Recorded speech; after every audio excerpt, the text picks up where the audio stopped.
ជម្រាបសួរទៅដល់លោកគ្រូអ្នកគ្រូបងប្អូនទាំងអស់គ្នាក្នុងសេចក្តីស្រឡាញ់នៃព្រះគ្រីស្ទមុននឹងខ្ញុំចូលគេងនៅរាត្រីនេះខ្ញុំមានវីដេអូខ្លីមួយសម្រាប់ចែករំលែកក៏ដូចជាលើកទឹកចិត្តទៅកាន់លោកអ្នកបងប្អូនទាំងអស់គ្នាតាមរយៈដែលមេរៀន Spiritual Formation and Christian Growth ដែលជាដំណើរការនៃធាតុបាទនីមួយៗហើយសារៈសំខាន់នៃធាតុបាទហើយយើងបានសិក្សារួចមកហើយខ្ញុំបានជម្រាបជូនទៅដល់លោកអ្នកបងប្អូនរួចហើយអំពីតើមនុស្សកើតមកពីណាបាទហើយក៏មានមតិមួយចំនួនបាទគេនិយាយថាមនុស្សកើតមកពីសត្វស្វាហើយក៏បានរៀបរាប់អំពីផុសតាងសក្ខីភាពហើយតកតងទៅនឹងព្រះគម្ពីរថាព្រះអង្គជាអ្នកដែលបង្កើតហើយហេតុអ្វីបានជាមានមនុស្សមួយចំនួនគេនិយាយថាមនុស្សកើតពីធម្មជាតិហើយខ្ញុំបានជម្រាបទៅកាន់លោកអ្នកបងប្អូនរួចហើយតាំងពីមេរៀនមុនហើយថ្ងៃនេះផងដែរខ្ញុំមានមេរៀនមួយទៀតដែលបន្តពី Spiritual Formation and Christian Growth នោះថែមទៀតផងដែរលោកអ្នកបងប្អូនទាំងអស់គ្នាដែលធ្លាប់ហាត់ប្រាណពេលព្រឹកឬក៏ពេលល្ងាចដែរទេអត់ហើយបងប្អូនទាំងអស់គ្នាដែលដឹងទេថាផលនៃការហាត់ប្រាណទទួលបានអ្វីខ្លះបាទសម្រាប់ខ្ញុំគឺផលដែលខ្ញុំទទួលបានពីការហាត់ប្រាណទី1គឺធ្វើឲ្យខ្ញុំនឹងមានសុខភាពល្អបាទខ្ញុំអត់មានជំងឺហើយខ្ញុំទី2ខ្ញុំធ្វើឲ្យខ្ញុំមានអារម្មណ៍ស្រស់ស្រាយបាទហើយទី3គឺឲ្យខ្ញុំបានធន់នឹងការដែលខ្ញុំធ្វើការងារផ្សេងៗបាទឲ្យខ្ញុំបាន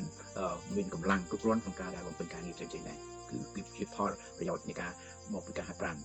ប៉ុន្តែទោះជាយ៉ាងណាក៏ដោយបាទការហាត់ប្រាណគឺជាការសំខាន់សម្រាប់សុខភាពសម្រាប់ជីវិតរស់នៅប្រចាំថ្ងៃធ្វើឲ្យយើងនឹងមានសុខភាពល្អធ្វើឲ្យយើងនឹងមានភាពរឹងមាំបាទក្នុងការដែលយើងធ្វើការងារអ្វីមួយគឺឲ្យយើងធន់ហើយធ្វើឲ្យយើងនឹងមានការម៉ាត់ឆាត់ក្នុងការដែលធ្វើការងារអ្វីមួយមិនខុសទេនៅពេលដែលយើងខំប្រឹងហាត់ប្រាណប៉ុន្តែអ្វីដែលសំខាន់សម្រាប់គ្រីស្ទបរិស័ទបាទតាមរយៈដែលលោកសាវកប៉ូលបាននិយាយទៅកាន់លោកធីម៉ូថេនៅក្នុងសម័យកាលមុនបាទដែលក្នុងព្រះគម្ពីរ1ធីម៉ូថេចំពុក4ខ8បានចែងយ៉ាងដូចនេះថាត្បិតការបង្ហាត់ខ្លួនប្រាណនោះមានប្រយោជន៍តែបន្តិចទេតែសេចក្តីគោរពប្រតិបត្តិដល់ព្រះនោះទើបមានប្រយោជន៍គ្រប់ចំពោះវិញក៏មានសេចក្តីសន្យាឲ្យបានជីវិតនៅជាន់ឥឡូវនេះហើយនៅខាងនេះផងនេះគឺជាព្រះបន្ទូលនៃព្រះលោកគ្រូអ្នកគ្រូបងប្អូនទាំងអស់គ្នាខ្ញុំជឿថាលោកគ្រូអ្នកគ្រូបងប្អូនទាំងអស់គ្នាមួយចំនួនក៏បានស្គាល់និងយល់អំពីការបង្កើនខាងព្រលឹងវិញ្ញាណបានខ្លះៗរួចទៅហើយអាមែនបាទការបង្ហាត់ខាងព្រលឹងវិញ្ញាណគឺជាការសំខាន់បាទដូចជាសាវកប៉ូលបានបង្ហាញពីព្រះគម្ពីរអំបញ្ញមិញគឺតកតងទៅនឹងការបង្ហាត់ខាងសាច់ឈាមទោះជាយើងដឹងថារូបកាយរបស់យើងសាច់ឈាមរបស់យើងត្រូវការបំពន់ដើម្បីឲ្យមានកម្លាំងហើយមានធម៌ពលដើម្បីយើងបានធ្វើកិច្ចការរបស់ព្រះអង្គប៉ុន្តែគ្រាន់តែជាការវឹកហាត់តែបន្តិចទេបាទទទួលបាននូវផលបន្តិចទេអ្វីដែលសំខាន់លោកអ្នកបងប្អូនទាំងគ្នាជីវិតនៃការរស់នៅមិនថាជីវិតគ្រីស្ទបរិស័ទឬមួយក៏ជីវិតអ្នកដែលមិនទាន់ជឿយ៉ាងណាក្តីគឺរូបកាយគឺជាការដែលវឹកវើហើយមានផលប្រយោជន៍តែបន្តិចទេប៉ុន្តែអ្វីដែលសំខាន់ដែលព្រះសពរហតីចង់ឲ្យយើងរស់នៅបានទទួលបាននូវភាពបរិសុទ្ធហើយស្រស់ស្អាតគឺឲ្យយើងបានវឹកហាត់ខាងឯព្រលឹងនិងវិញ្ញាណគឺជាការសំខាន់ជាងសាច់ឈាមមានន័យថានៅពេលដែលយើងសង្វាតឬមួយក៏វឹកហាត់ខាងឯសាច់ឈាមច្រើនជាងព្រលឹងវិញ្ញាណគឺនាំឲ្យយើងបានខ្សោយខាងឯទំនាក់ទំនងជាមួយនឹងព្រះហើយក៏ធ្វើឲ្យព្រលឹងរបស់យើងបានន័យថាការគិតរបស់យើងក៏បានធ្លាក់ខ្សោយដែរហើយនៅពេលដែលការគិតរបស់យើងបានធ្លាក់ខ្សោយធ្វើឲ្យរូបកាយរបស់យើងនោះគ្មានប្រយោជន៍អ្វីនោះឡើយអាមែនអញ្ចឹងបានជាសាវកប៉ូលបានមានប្រសាសន៍ទៅកាន់លោកធីម៉ូថេដែលជាសិស្សសំណប់របស់គាត់យ៉ាងដូចជាថាបាទការវឹកហាត់ខាងឯរូបកាយនោះមានប្រយោជន៍តែបន្តិចទេតែសេចក្តីគោរពប្រតិបត្តិដល់ព្រះនោះទើបមានប្រយោជន៍គ្រប់ចំពោះវិញក៏មានសេចក្តីសន្យាឲ្យបានជីវិតនៅជាន់ឥឡូវនេះហើយនៅឯនេះផងនេះគឺជាសម្បត្តិរបស់សាវកប៉ូលបានសរសេរទៅកាន់លោកធីម៉ូថេមុននឹងខ្ញុំបកស្រាយនិងបញ្យល់អំពីអ្វីដែលជាគំនិតរបស់សាវកប៉ូលទៅកាន់លោកអ្នកបងប្អូនខ្ញុំចង់បង្ហាញអំពីធាតុមួយចំនួនដែលតាក់ទងទៅនឹងជីវិតរបស់យើងបានរស់ឡើងបែរថាធាតុនៅក្នុងមនុស្សនិងសារៈសំខាន់ធាតុនិងកត្តានៅក្នុងមនុស្សយើងនឹងនីមួយៗប្រយោជន៍ដើម្បីឲ្យលោកអ្នកបងប្អូនកាន់តែយល់ច្បាស់ហើយស៊ីជម្រៅនៅពេលដែលខ្ញុំបញ្យល់ហើយបងប្អូននឹងងាយក្នុងការយល់ផងដែរហើយចាំថានៅពេលដែលយើងចូលមករកព្រះអង្គសិក្សាព្រះបន្ទូលព្រះអង្គមិនមែនប្រាជ្ញានោះដោយសារតែខ្ញុំឬមកក៏បងប្អូនទាំងអស់គ្នាឆ្លាតក្នុងការយល់ព្រះបន្ទូលព្រះអង្គនោះទេប៉ុន្តែព្រះអង្គមានបន្ទូលថាព្រះអង្គទេជាអ្នកដែលបើកសតិដល់ខ្ញុំនិងលោកអ្នកបងប្អូនដើម្បីឲ្យយល់នៅពេលដែលខ្ញុំហើយនិងលោកអ្នកបងប្អូនបានទីខ្លួនចង់យល់ចង់ស្ដាប់អ្វីជាព្រះសាសរបស់ព្រះអង្គអាមែន បងប្អូនទាំងអស់គ្នាខ្ញុំនៅតែធ្លាប់ឮស្រាប់ដឹងថាបងប្អូនមួយចំនួនក៏មិនទាន់បានច្បាស់នៅកន្លែងនេះដែរបាទតាក់ទងទៅនឹងលោកកាយព្រលឹងនិងវិញ្ញាណបាទដោយសារតែពីប្រសាទមួយចំនួននៅពេលដែលលោកគ្រូឬមួយក៏អ្នកណាសួរតាក់ទងទៅនឹងធាតុទាំង3នេះគឺពួកគាត់នៅតែមិនទាន់យល់ដូចគ្នាផងដែរដែលខ្ញុំចង់លើកមកថ្ងៃនេះខ្ញុំជឿថាក៏មានបងប្អូនលោកគ្រូមួយចំនួនក៏បានយល់ច្បាស់ហើយប៉ុន្តែនៅពេលនេះខ្ញុំចង់បង្ហាញឬមួយក៏បញ្យល់ទៅកាន់បងប្អូនមួយចំនួនដែលគាត់អត់ទាន់យល់ថាធាតុរបស់មនុស្សដែលព្រះអង្គបានបង្កើតរូបកាយរបស់មនុស្សមកនោះមាន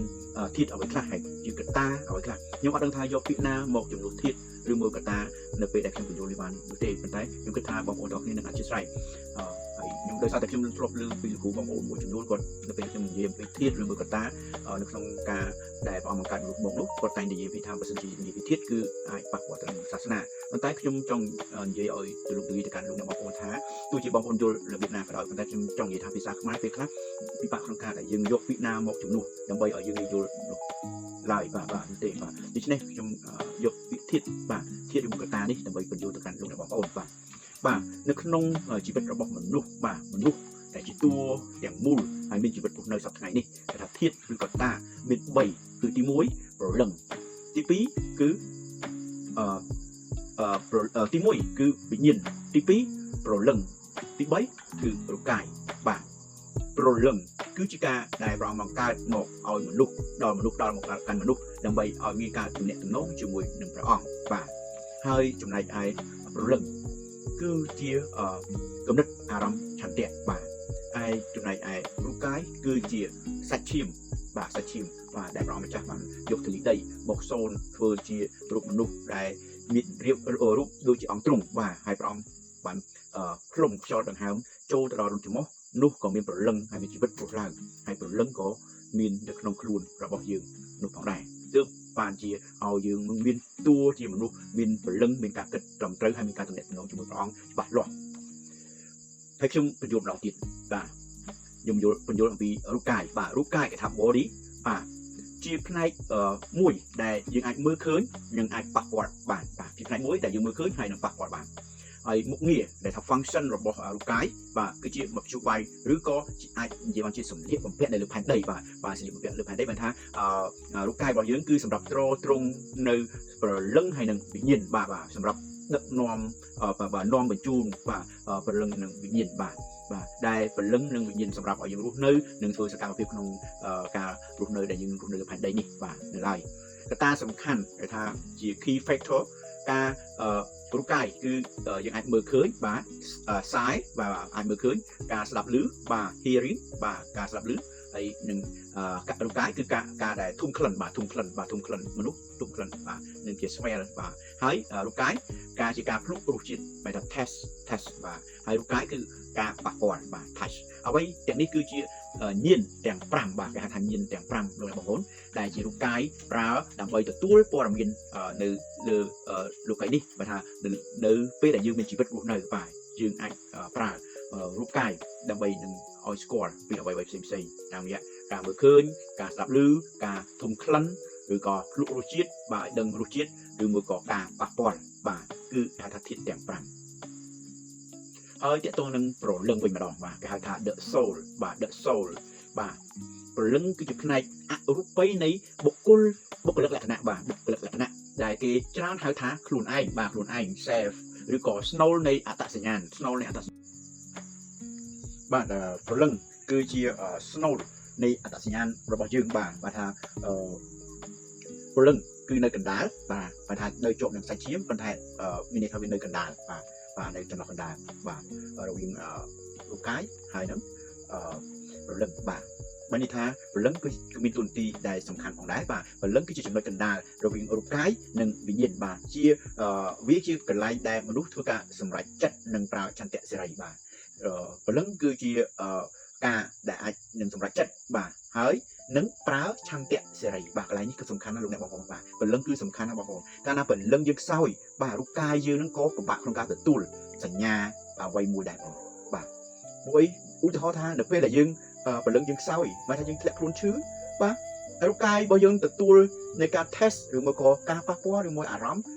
ឬមួយក៏ការភ្លុករសជាតិគឺ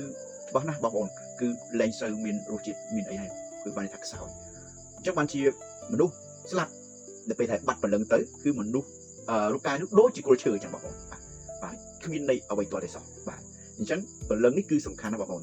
ហើយក៏អ្វីសំខាន់ជាងនោះទៅទៀតគឺខាងវិញ្ញាណបាទខ្ញុំនឹងបញ្យល់លោកអ្នកបងប្អូនបន្តទៀតថាតើវិញ្ញាណនឹងមានសារៈសំខាន់អ្វីខ្លះហើយព្រលឹងនេះមានសារៈសំខាន់អ្វីខ្លះបាទអញ្ចឹងព្រលឹងគឺជាផ្នែកអរូបីបាទបានថាមើលអត់ឃើញទេបាទជាបុគ្គលិកលក្ខណៈដែលគេច្រើនហៅថាខ្លួនឯងបាទខ្លួនឯងបាទ self ឬក៏ snow នៃអត្តសញ្ញាណរបស់មនុស្សបាទ snow នៃអត្តសញ្ញាណរបស់មនុស្សបាទថាខ្លឹមបាទបើសិនជាអត់មានខ្លឹមទេមានតែស្រាយទេគឺគ្មានន័យទេបងប្អូនបាទបានន័យថាដើមឈើបើអត់មានខ្លឹមទេមានតែស្រាយទេគឺក៏គ្មានន័យដែរអត់មានរឹងមាំដែរបងប្អូនបាទមនុស្សដូចគ្នាផងដែរបាទបើអត់សិនជាមានព្រលឹងទេគឺមនុស្សនោះគឺស្លាប់បាទស្លាប់หมายថារូបកាយគឺมันអាចកម្រើកបានរូបកាយគឺគ្មានន័យអ្វីក៏តែសោះដូចជាគល់ឈើអញ្ចឹងបងប្អូនបាទហើយព្រលឹងគឺជាចំណុចកណ្ដាលរវាងរូបកាយហើយនិងវិញ្ញាណបាទហើយវាជាកន្លែងដែលមនុស្សមានការសម្រេចចិត្តបាទមានការសម្រេចចិត្តបាទចិត្តបាទនឹងការប្រើឆន្ទៈបាទឆន្ទៈសេរីទៀតបាទឆន្ទៈសេរីទៀតបងប្អូនបងប្អូនចង់គិតអ្វីគឺដោយសារតែព្រលឹងនេះហើយបងប្អូនចង់ធ្វើអ្វីគឺដោយសារតែព្រលឹងនេះហើយគឺជាអ្នកសម្រេចចិត្តកត្តាសំខាន់នៅក្នុងព្រលឹងបងប្អូនបាទគឺជាចិត្តហ្នឹងហើយបាទគំនិតឆន្ទៈនិងអារម្មណ៍ដែលខ្ញុំតែងតែបញ្យល់បងប្អូនជាច្រើនលើកច្រើនសារនៅក្នុងវីដេអូមុនព្រលឹងនៅក្នុងព្រលឹងនោះគឺមានគំនិតអារម្មណ៍ឆន្ទៈបាទគំនិតបាទចង់ធ្វើអ្វីបាទឆន្ទៈចង់សម្រេចការងារអ្វីបាទហើយអារម្មណ៍តើអារម្មណ៍យ៉ាងណានៅពេលដែលយើងទទួលនៅរឿងអ្វីមួយបាទនេះគឺជាការសំខាន់បំផុតសម្រាប់ធាតុនៃព្រលឹងនេះបាទកត្តានៃព្រលឹងនេះបាទមុខងាររបស់ព្រលឹងម្ដងទៀតគឺជាចំណុចកណ្ដាលរវាងរូបកាយនិងវិញ្ញាណគឺជាកន្លែងដែលមនុស្សអាចមានការសម្រេចចិត្តបាទឬមួយក៏ប្រើឆន្ទៈសេរីក្នុងការធ្វើអ្វីមួយបាទហើយព្រលឹងគឺមានគំនិតអារម្មណ៍ឆន្ទៈអញ្ចឹងហើយបានជាមនុស្សអាចធ្វើអ្វីៗតាមចិត្តមិនថាធ្វើការអាក្រក់មិនថាធ្វើការល្អគឺអាស្រ័យលើព្រលឹងនេះហើយលោកអ្នកបងប្អូនគេថាគំនិត mind ឆន្ទៈ will បាទអារម្មណ៍គឺ emotion បាទគំនិតកន្លែងនៃការគិតការវែកញែកបញ្ញាការចងចាំនិងការស្រមើស្រមៃបាទថាគំនិតបាទឆន្ទៈហៅថា will គឺជាសមត្ថភាពក្នុងការជ្រើសរើសបំណងប្រាថ្នានិងការបដិញ្ញាចិត្តក្នុងការធ្វើអ្វីមួយបងប្អូនមានការសម្រេចចិត្តគឺជាឆន្ទៈនោះឯងបាទអារម្មណ៍ emotions កន្លែងដែលមនុស្សទទួលនិងបង្ហាញអារម្មណ៍ដូចជាសេចក្តីអំណរដូចជានៅពេលដែលបងប្អូនមានទុក្ខលំបាកបញ្ហាបងប្អូនទទួលបានអារម្មណ៍ទុក្ខព្រួយនៅពេលដែលបងប្អូនមានការរំភើបឬមួយក៏ទទួលបានអារម្មណ៍ពីអ្នកណាម្នាក់ដែលឲ្យមានខ្លួនឯងមានភាពកក់ក្ដៅបងប្អូនកើតមានសេចក្តីស្រឡាញ់ហើយនៅពេលដែលអ្នកណាធ្វើឲ្យបងប្អូនមានអារម្មណ៍ថាខឹងគឺបងប្អូនមានកំហឹងបាទមានកំហឹងនេះហើយគឺជា emotion បាទថាអារម្មណ៍បាទអញ្ចឹងបងប្អូនទាំងគ្នាបាទព្រលឹងនេះគឺជាការសំខាន់បំផុតបងប្អូនបាទអារម្មណ៍យើងខឹងអារម្មណ៍ដែលយើងបង្ហាញទៅកាន់អ្នកដទៃមិនល្អបាទការសប្បាយចិត្តក៏នៅលើអារម្មណ៍បាទការដែលបង្ហាញពីអារម្មណ៍អ្វីមួយគឺនៅក្នុងព្រលឹងនេះគឺមកពីអារម្មណ៍បាទនៅពេលបង្ហាញអំពីភាពទុក្ខព្រួយភាពសោកសៅក៏មកពីអារម្មណ៍ដែរបាទអញ្ចឹងបានគេនិយាយថាព្រលឹងគឺជា snow បាទ snow បាទរវាងរូបកាយហើយនឹងព្រលឹងបាទហើយនឹងវិញ្ញាណបាទរូបកាយហើយនឹងវិញ្ញាណបាទអរគុណព្រះអង្គហើយអ្វីទៅជាវិញ្ញាណបាទអង់គ្លេសគេថា the spirit បាទអ្វីទៅជាវិញ្ញាណបាទវិញ្ញាណគឺមកពីព្រះបាទព្រះអង្គផ្ដល់មកកាន់មនុស្សសម្រាប់ទំនាក់ទំនងជាមួយនឹងព្រះអង្គបាទហើយតើវិញ្ញាណនឹងមានន័យដូចម្ដេចវិញ្ញាណគឺជាផ្នែកដ៏ជ្រាលជ្រៅបំផុតនិងជាផ្នែកមួយនៃអរូបីរបស់មនុស្សដែលអាចតាក់ទងទៅនឹងពិភពខាងវិញ្ញាណបានបាទមុខងាររបស់វិញ្ញាណគឺហៅថា one function នោះជាផ្នែកដែលភ្ជាប់រវាងមនុស្សហើយនិងព្រះបាទរវាងមនុស្សហើយនិងព្រះអញ្ចឹងដល់ពេលដែលយើងមានភាពជិតស្និទ្ធជាមួយព្រះអង្គហាក់បីដូចជាព្រះអង្គកំពុងតែនៅជិតយើងព្រះអង្គកំពុងតែផ្ដល់អារម្មណ៍មួយឲ្យយើងមើលឃើញពីអ្វីមួយទៅតាមអំណោយទានរបស់ព្រះអង្គបានផ្ដល់ឲ្យយើងហាក់បីដូចយើងដឹងអំពីអ្វីដែលព្រះអង្គចង់ឲ្យយើងធ្វើបាទហើយយើងធ្វើកិច្ចការនោះទៅវាត្រូវនឹងអ្វីដែលព្រះអង្គចង់ឲ្យធ្វើនេះហើយគឺជាវិញ្ញាណដែលតាក់ទងជាមួយព្រះអង្គបាទនៅពេលដែលយើងមានភាពជិតស្និទ្ធជាមួយព្រះអង្គវិញ្ញាណយើងថ្វាយបង្គំព្រះអង្គវិញ្ញាណយើងថ្វាយអធិដ្ឋានទៅកាន់ព្រះអង្គដោយទុកចិត្តទៅលើកាន់ព្រះអង្គហើយវិញ្ញាណយើងស្រឡាញ់ព្រះអង្គអស់ពីចិត្តស្រឡាញ់អ្នកជិតខាងអស់ពីចិត្តពីនោះហើយគឺព្រះអង្គតែងតែផ្ដល់នៅសញ្ញាបាទឲ្យយើងដឹងជាមុននឹងយើងធ្វើអ្វីមួយឬមួយក៏ត្រូវធ្វើ ធ្វើសម្រាប់ការអ្វីមួយគឺតែងតែត្រឹមត្រូវមិនដែលខុសដូចជាលោកអ្នកបងប្អូនធ្លាប់ដឹងហើយបាទនៅពេលដែលលោកអ្នកបងប្អូនទុកចិត្តលើព្រះអង្គបាទស្វែងបង្គំព្រះអង្គអស់ពីចិត្តបាទស្ម័គ្រស្មោះត្រង់ជាមួយព្រះអង្គអស់ពីចិត្តពីនោះហើយព្រះអង្គនឹងផ្ដល់បទពិសោធន៍ជាមួយលោកអ្នកបងប្អូនហើយបទពិសោធន៍នោះហើយដែលធ្វើឲ្យលោកអ្នកបងប្អូនកាន់តែស្រឡាញ់ព្រះអង្គកាន់តែខ្លាំងឡើងហើយទុកចិត្តព្រះអង្គកាន់តែខ្លាំងឡើងហើយពីដំណាក់កាលមួយទៅដំណាក់កាលមួយបងប្អូនច្បាស់ណាស់នឹងទុកចិត្តព្រះអង្គហើយដើរតាមផ្លូវព្រះអង្គមិនដើរឆ្វេងមិនងាកស្ដាំនេះហើយគឺជាព្រះបន្ទូលដែលតាក់ទងទៅនឹងខាងវិញ្ញាណបាទវិញ្ញាណគឺជាការសំខាន់បំផុតលោកអ្នកបងប្អូនបាទបើសិនជាវិញ្ញាណយើងមិនបានខ្ជាប់ខ្ជួនជាមួយនឹងព្រះពិតប្រាកដទេនោះព្រលឹងក៏កាន់តែខ្សោយដែរបងប្អូនបាទការគិតរបស់យើងខ្សោយឆន្ទៈរបស់យើងខ្សោយហើយនឹងការអារម្មណ៍របស់យើងគឺភ្លេចផ្ដួលតាមអារម្មណ៍ខ្ញុំសូមបញ្ជាក់បន្ថែមទៀតតាក់ទងនឹងព្រលឹងផងដែរបាទព្រលឹងគឺជាការសំខាន់វាតាក់ទងទៅនឹងគំនិតអារម្មណ៍ឆន្ទៈនៅក្នុងព្រះគម្ពីរយេរេមៀចំពុក17ខ9ដល់ខ10ឯចិត្តជាគ្រឿងបញ្ឆោតលើសជាងទាំងអស់ហើយក៏អាក្រក់ហួសល្បត់ផងតើអ្នកណានឹងអាចស្គាល់បានអញនេះគឺព្រះយេហូវ៉ាអញស្ទង់ចិត្តអញក៏លបងលោថ្លើមដើម្បីនឹងសងដល់មនុស្សទាំងអស់តាមផ្លូវគេប្រព្រឹត្តហើយតាមផលនៃកិរិយារបស់គេនេះគឺជាព្រះបន្ទូលនៃព្រះបន្ទូលបានបង្ហាញថាចិត្តរបស់យើងគឺជាគ្រឿងបញ្ឆោតបាទជាគ្រឿងបញ្ឆោតហើយអាក្រក់ហួសល្បត់ផងហើយចិត្តរបស់យើងគឺជាទ្វារបើសិនជាយើងអនុញ្ញាតឲ្យទ្វារនោះអរិយចូលនោះអរិយនឹងចូលមកបំផ្លាញហើយនឹងសម្លាប់ទុយទៅវិញបើសិនជាយើងបើកទ្វារអនុញ្ញាតឲ្យព្រះអង្គម្ចាស់បានធ្វើការក្នុងជីវិតរបស់យើងនោះជីវិតយើងនឹងទទួលបានប្រពរនិងសេចក្តីសុខសាន្តទោះជាយើងជួបទុក្ខលំបាកប៉ុន្តែយើងមានអំណរហើយយើងមានជីវិតពេញជាបរិបូរណ៍នៅក្នុងព្រះនាមព្រះយេស៊ូវបាទលោកអ្នកបងប្អូនទាំងអស់គ្នាគេតែងនិយាយថាយើងជាទ្វារបាទទ្វារបើសិនជាព្រលឹងយើងនឹងបើកជាទ្វារមួយដែលបើកឲ្យអរិយចូលនោះនឹងអរិយនឹងចូលប៉ុន្តែទុយទៅវិញបើទ្វារយើងទ្វារចិត្តរបស់យើងបើកឲ្យព្រះធ្វើការនោះព្រះនឹងធ្វើការអញ្ចឹងអារម្មណ៍កំណត់អារម្មណ៍ឆន្ទៈនេះគឺជាសំខាន់ណាស់លោកអ្នកបងប្អូនបាទអញ្ចឹងបានជាត្រូវការឲ្យវិញ្ញាណរបស់យើងផ្សារភ្ជាប់ជាមួយព្រះអង្គបើថាវិញ្ញាណរបស់យើងថ្វាយបង្គំព្រះអង្គបាទអធិដ្ឋានកម្មព្រះអង្គបាទឲ្យព្រលឹងរបស់យើងបានទំនាក់ទំនងពឹងលើព្រះអង្គបាទ 100% នៅពេលដែលព្រលឹងរបស់យើងនឹងផ្សារភ្ជាប់ជាមួយព្រះអង្គនោះព្រះវិញ្ញាណបរិសុទ្ធនឹងបង្ហាញលោកអ្នកបងប្អូនឲ្យចិត្តរបស់លោកអ្នកបងប្អូនមានការប្រុងប្រយ័ត្នឲ្យឆន្ទៈក្នុងការគិតនិងការសម្រេចកិច្ចការអ្វីមួយក្នុងគោលការណ៍ឬមួយក៏ការងារក្នុងការរស់នៅប្រចាំថ្ងៃរបស់លោកអ្នកបងប្អូននឹងមានការប្រុងប្រយ័ត្នហើយមួយទៀតអារម្មណ៍របស់លោកអ្នកបងប្អូនមិនមែនជាអារម្មណ៍មួយបានអណ្ដែតអណ្ដូងតាមចិត្តគំនិតរបស់ខ្លួនឯងនោះទេគឺតាមអ្វីដែលព្រះអង្គម្ចាស់បានប្រាប់មកកាន់យើងតាមរយៈវិញ្ញាណរបស់យើងទំនាក់ទំនងជាមួយព្រះអង្គដូច្នេះខ្ញុំចង់ប្រាប់លោកអ្នកបងប្អូនថាបើសិនជាព្រលឹងវាថាចិត្តរបស់លោកអ្នកបងប្អូនទ្វារជាទ្វារបើកឲ្យអរិយចូលនោះអរិយនឹងចូលហើយអរិយវាមកតែបំផ្លាញហើយនឹងសម្លាប់លោកអ្នកបងប្អូននោះទេប៉ុន្តែបើលោកអ្នកធ្វើជាទ្វារចិត្តតែទ្វារបើកឲ្យព្រះចូលនោះព្រះអង្គនឹងផ្ដល់នៅព្រះពរនិងសេចក្តីសុខសាន្តទៅកាន់លោកអ្នកបងប្អូនហើយលោកអ្នកបងប្អូននឹងតយុទ្ធជាមួយនឹងអរិយសាតាំងបានហើយការពារគ្រប់ទាំងសេចក្តីល្បួងផ្សេងដែលអរិយសាតាំងវាមកល្បួងបងប្អូនអាមែនបាទនេះជាការសំខាន់បំផុតលោកអ្នកបងប្អូនបាទធាតុទាំង3អញ្ចឹងបានជាមុននឹងខ្ញុំរៀបចំការអធិប្បាយនៅក្នុងព្រះគម្ពីរដែលខ្ញុំបានរៀបរាប់ខាងលើតាក់ទងទៅនឹងមួយទីម៉ូថេបាទដែលតាក់ទងនឹងសាវកប៉ូលបានផ្ញើសម្បត្តិទៅកាន់ទីម៉ូថេថាការវឹកហាត់ខាងឯរូបកាយនោះមានប្រយោជន៍តែបន្តិចទេប៉ុន្តែឯការវឹកហាត់ខាងព្រលឹងហើយនឹងវិញ្ញាណនេះគឺជាសំខាន់ព្រោះអីអរិយសាតាំងវាធ្វើការតាមរយៈចិត្តរបស់យើងតាមរយៈព្រលឹងរបស់យើងអញ្ចឹងបានជាខ្ញុំបញ្យល់ឲ្យបងប្អូនដឹងថាធាតុទាំង3នេះតើធាតុណាដែលយើងត្រូវតែប្រុងប្រយ័ត្នតើធាតុណាដែលយើងត្រូវការវឹកហាត់ដើម្បីឲ្យយើងនឹងតយុទ្ធជាមួយនឹងខ្មាំងសត្រូវដែលជាអរិយសាតាំងអាមួយនោះបាទដែលជាអរិយដែលជាមេល្បួងដែលជាមេប្រឆាំងដែលជាមេសាតាំងដែលវាតែងតែសម្លាប់ដែលធ្វើបំផ្លាញហើយសម្លាប់ដល់មនុស្សបាទដូច្នេះហើយបានជាយើងត្រូវតែតយុទ្ធជាមួយនឹងវាធ្វើដូចម្តេចដើម្បីយើងតយុទ្ធជាមួយនឹងអរិយសាតាំងបានលុះត្រាតែយើងដឹងអំពីអត្តសញ្ញាណរបស់ខ្លួនឯងតើយើងស្ថិតនៅកន្លែងណាតើយើងត្រូវវឹកហាត់នៅធាតុមួយណាដើម្បីឲ្យយើងដឹងខ្លួនថាយើងជាមេតបយើងជាទាហាននៃព្រះយើងជាកូនរបស់ព្រះបាទ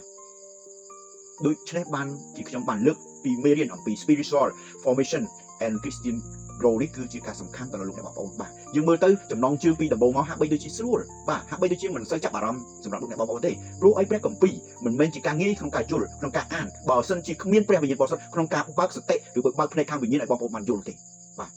នេះគឺជាព្រះបន្ទូលនៃព្រះបងប្អូនបាទអញ្ចឹងបានជាសម័យកាលនេះគឺជាសម័យកាលនៃព្រះវិញ្ញាណបរិសុទ្ធបាទយើងមិនចោលអង្គណាមួយនោះទេបាទត្រូវតែជឿទៅលើព្រះបិតាព្រះរាជបុត្រានិងព្រះវិញ្ញាណបរិសុទ្ធប៉ុន្តែព្រះវិញ្ញាណបរិសុទ្ធគឺជាអ្នកដឹកនាំជាអង្គជំនួយសម្រាប់យើងដើម្បីឲ្យយើងកាន់តែយល់ច្បាស់ពីបំណងព្រះハរតេរបស់ព្រះហើយឲ្យយើងយល់ច្បាស់ថាយើងជាទាហាននៃព្រះហើយយើងយល់ច្បាស់អំពីកិច្ចការរបស់វិញ្ញាណអ្នកសតាំងហើយឲ្យយើងយល់ច្បាស់ថាយើងជាអ្នកណាឲ្យពិតប្រាកដហើយយើងយល់អំពីអ្វីដែលយើងត្រូវការវឹកបាទនេះគឺជាព្រះបន្ទូលនៃព្រះបងប្អូននៅចាំទេថានៅពេលដែលលោកតាអាដាមបានធ្លាក់ទៅក្នុងអំពើបាបដោយការមិនស្ដាប់បង្គាប់ទៅកាន់ព្រះអង្គដែលជាអ្នកបង្កើតផ្ទៃមេឃនិងផែនដីនិងរបស់សពសារពើហើយព្រះអង្គបង្កើតលោកតាអាដាមមកនោះគឺនៅពេលដែលលោកតាអាដាមបាទមិនស្ដាប់បង្គាប់ដល់ព្រះអង្គថាព្រះអង្គមិនអោយញ៉ាំដើមឈើដែលដុះនៅកណ្ដាលសួនឯដែននោះទេបាទលើកលែងតែដើមឈើហ្នឹងមួយគឺអត់ឲ្យញ៉ាំទេប៉ុន្តែលោកតាអាដាមមិនបានស្ដាប់ទេបាទព្រះអង្គមិនមែនជាព្រះដែលកំណាញ់នោះទេព្រះអង្គឲ្យលោកតាអាដាមនឹងញ៉ាំបានទាំងអស់បាទលើកលែងតែដើមឈើដឹងខុសត្រូវមួយនេះដែលថាជាដើមឈើជាច្បាប់របស់ព្រះអង្គបានថាព្រះអង្គមានច្បាប់របស់ព្រះអង្គបាទប៉ុន្តែលោកតាអាដាមមិនបានស្ដាប់បង្គាប់បាទខ្ញុំមិនពន្យល់ស៊ីជម្រៅនៅកន្លែងនេះទេខ្ញុំនឹងថាបងប្អូនទាំងគ្នាយល់ច្បាស់ហើយនៅកន្លែងនេះនៅពេលដែលលោកតាអាដាមមិនស្ដាប់បង្គាប់គឺជាអំពើបាបបាទនៅពេលដែលអំពើបាបចូលមកដល់លោកតាអាដាមនិងនាងអេវ៉ាបាទពេលនោះវិញ្ញាណរបស់លោកតាអាដាមនិងនាងអេវ៉ាត្រូវស្លាប់ព្រះអង្គបង្កើតមនុស្សមកពីធូលីដីដែលហៅថា flesh ជារូបកាយហើយព្រះអង្គដល់នៅព្រលឹងតាមរយៈដែលព្រះអង្គផ្លុំខ្យល់ដង្ហើមចូលទៅក្នុងរន្ធចំមុះរបស់មនុស្សនៅក្នុងព្រះគម្ពីរលោកុបាតចំពុក2ខ21ដល់ខ27បាទព្រះអង្គបង្កើតមនុស្សមកដូចជារូបអង្គទ្រង់ហើយព្រះអង្គបានផ្លុំខ្យល់ដង្ហើមចូលទៅក្នុងរន្ធចំមុះពេលនោះមនុស្សនោះក៏រស់ឡើងហើយមានជីវិតហើយព្រលឹងមានទំនាក់ទំនងជាមួយព្រះអង្គបាទធាតុ3ដែលព្រះអង្គបានបង្កើតមកទី1រូបកាយកើតមកពីដីទៅវិញក៏ជាដីហើយព្រលឹងគឺជាគំនិតអារម្មណ៍ឆន្ទៈបាទហើយមានជីវិតរស់នៅសប្តាហ៍បាទហើយព្រលឹងវិញ្ញាណគឺជាការដែលព្រះអង្គឲ្យទំនាក់ទំនងជាមួយកាន់ព្រះអង្គប៉ុន្តែនៅពេលលោកតាអាដាមមិនបានស្ដាប់បង្គាប់ការមិនស្ដាប់បង្គាប់គឺជាអំពើបាបធ្វើឲ្យលោកតាអាដាមដាច់ទំនាក់ទំនងជាមួយនឹងព្រះដោយសារតែវិញ្ញាណស្លាប់វិញ្ញាណគឺសម្រាប់ទំនាក់ទំនងជាមួយព្រះដូច្នេះបានជាមនុស្សសពថ្ងៃបាទគេស្លាប់ខាងវិញ្ញាណ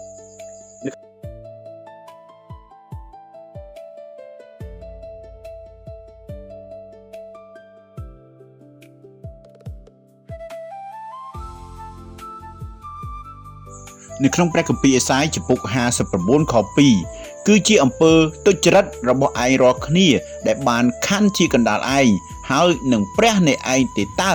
ហើយអំពើបាបរបស់ឯងរាល់គ្នាបានបាំងព្រះភ័ក្ត្រទ្រង់មិនឲ្យឯងឃើញដល់ម្លេះបានជាទ្រង់មិនព្រមស្ដាប់ទេនេះគឺជាព្រះបន្ទូលនៃព្រះ